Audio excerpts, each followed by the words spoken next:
Assalamualaikum warahmatullahi wabarakatuh. Saya Anggi Prasetya Gunawan, mahasiswa semester 2 dengan NIM 2003 120033, Prodi Hukum di UMTS Padang Sidimpuan. Pada video kali ini saya akan menjelaskan tentang ringkasan mata kuliah Bahasa Indonesia sebagai tugas ujian akhir semester. Baiklah, kita masuk kepada materi yang pertama. Sejarah berdirinya Bahasa Indonesia. Bahasa Indonesia mempunyai akar dari bahasa Melayu. Bahasa Melayu juga dipakai sebagai bahasa penghubung antar suku di Nusantara dan sebagai bahasa perdagangan, baik pedagang antar suku di Nusantara maupun para pedagang yang datang dari luar Nusantara. Bahasa Indonesia tumbuh dan berkembang dari bahasa Melayu yang sudah dipergunakan sebagai bahasa penghubung bukan hanya di Kepulauan Nusantara, melainkan hampir di seluruh Asia Tenggara. Bahasa Melayu mulai dipakai di kawasan Asia Tenggara sejak abad ke-7. Perkembangan bahasa Melayu di wilayah Nusantara mempengaruhi dan mendorong tumbuhnya rasa persaudaraan dan persatuan bangsa Indonesia. Para pemuda Indonesia yang tergabung dalam perkumpulan pergerakan secara sadar mengangkat bahasa Melayu menjadi bahasa Indonesia, yang menjadi bahasa persatuan untuk seluruh bangsa Indonesia sesuai isi Sumpah Pemuda pada tanggal 28 Oktober 1928.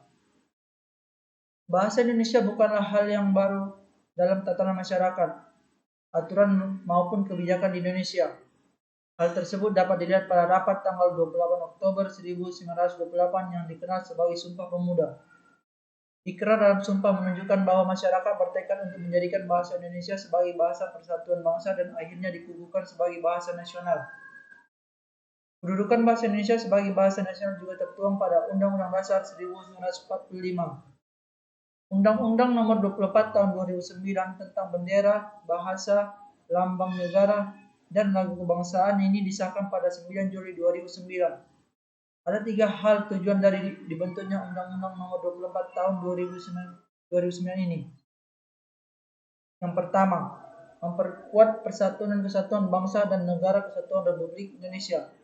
Yang kedua, menjaga kehormatan yang menunjukkan kedaulatan bangsa dan negara kesatuan Republik Indonesia. Yang ketiga, menciptakan ketertiban, kepastian, dan standarisasi pengguna bendera, bahasa, dan lambang negara serta lagu kebangsaan.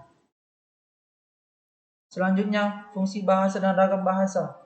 Secara umum bahasa memiliki 5 fungsi, yaitu yang pertama, fungsi informasi atau sebagai alat penyampaian pesan. Yang kedua, fungsi ekspresi atau sebagai alat mengekspresikan sesuatu hal atau perasaan kepada pendengar. Yang ketiga, fungsi direktif atau sebagai kontrol sosial dan interaksi interpersonal, di mana seorang pendengar lebih penting daripada sebuah pemikiran dalam pembicaraannya. Yang ketiga, fungsi estetika atau sebagai alat penyampaian seni puitis ataupun sebagai tanda tertentu. Dan yang kelima, fungsi patik atau keakraban sosial.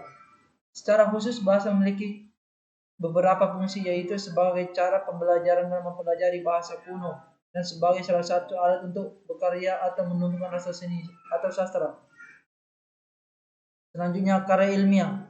Karya ilmiah adalah karangan yang memaparkan pendapat, hasil pengamatan, tinjauan, dan penelitian dalam bidang tertentu yang disusun menurut metode tertentu dengan sistematis penulisan, bersantun bahasa, dan isi kebenarannya dapat dipertanggungjawabkan.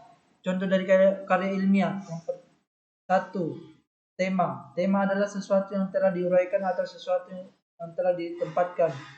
Kata tema berasal dari bahasa Yunani itenai, yang berarti menempatkan atau meletakkan.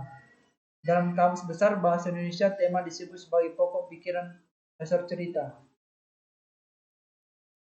Syarat memilih tema yang baik. 1. Tema menarik perhatian penulis. 2. Tema dikenal atau diketahui dengan baik. 3. Bahan-bahannya dapat diperoleh. 4. Tema dibatasi ruang lingkupnya. Selanjutnya, kalimat penjelas adalah kalimat yang berfungsi sebagai pendukung atau penguat gagasan pokok yang ada pada kalimat utama. Kalimat penjelas sendiri bersifat khusus. Ciri-ciri kalimat penjelas. 1. Kalimat penjelas bersifat khusus. 2. Kalimat penjelas ada kaitannya dengan kalimat sebelumnya. 3. Biasanya memiliki konjungsi atau kata-kata sambung antar kalimat. 4. Tidak bisa berdiri sendiri dikarenakan maknanya akan kabur jika dipisah dengan kalimat lainnya. 5. Kalimat penjelas biasanya berupa data, fakta, contoh, opini, dan sebagainya. Fungsi kalimat penjelas. Yang pertama, untuk menjelaskan kalimat utama. 2. Memaparkan informasi pendukung. 3. Agar paragraf lebih padat dan berisi. Selanjutnya, ide pokok karya ilmiah. Ide pokok adalah ide atau gagasan yang menjadi pokok pengembang paragraf.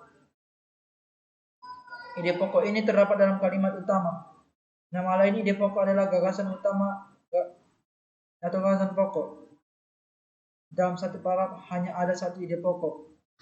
Fungsi ide pokok adalah memberikan penjelasan dari inti suatu bacaan atau paragraf, sehingga pembaca dapat dengan mudah memahami paragraf tersebut dan menjelaskan inti dari suatu paragraf. Ciri-ciri ide pokok. 1. Memiliki kalimat pendukung atau kalimat pengembang atau penjelas. 2. Ada yang mendukung, baik itu berupa penjelas atau alasan yang menguatkannya. 3. Inti dari sebuah paragraf atau pusat pembahasan. Selanjutnya, fungsi karya ilmiah sebagai sarana untuk mengembangkan ilmu pengetahuan, teknologi, dan seni. 1. Penjelasan. 2. Ramalan. 3. Kontrol. Perbedaan karya ilmiah dan non-ilmiah atau karangan lainnya yaitu 1. Karya ilmiah bersifat objektif dan faktual berdasarkan fakta yang ada, sedangkan karya non-ilmiah bersifat subjektif dan fiktif atau berdasarkan imajinasi penulis. 2. Karya ilmiah tidak bersifat persuasif, sedangkan karya non-ilmiah bersifat persuasif dan dapat merangsang imajinasi pembaca.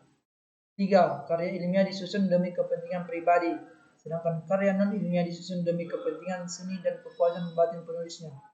4. Karya ilmiah mengandalkan analisis dan hipotesis, sedangkan karya non-ilmiah tidak. 5. Gaya bahasa ilmiah cenderung formal atau baku dan lugas, sedangkan karya non-ilmiah gaya bahasanya cenderung sastrawi dan berkias. Selanjutnya, jenis-jenis karya ilmiah. Yang pertama, makalah adalah karya tulis ilmiah menyajikan suatu masalah yang pembahasannya berdasarkan data di lapangan yang bersifat empiris dan objektif.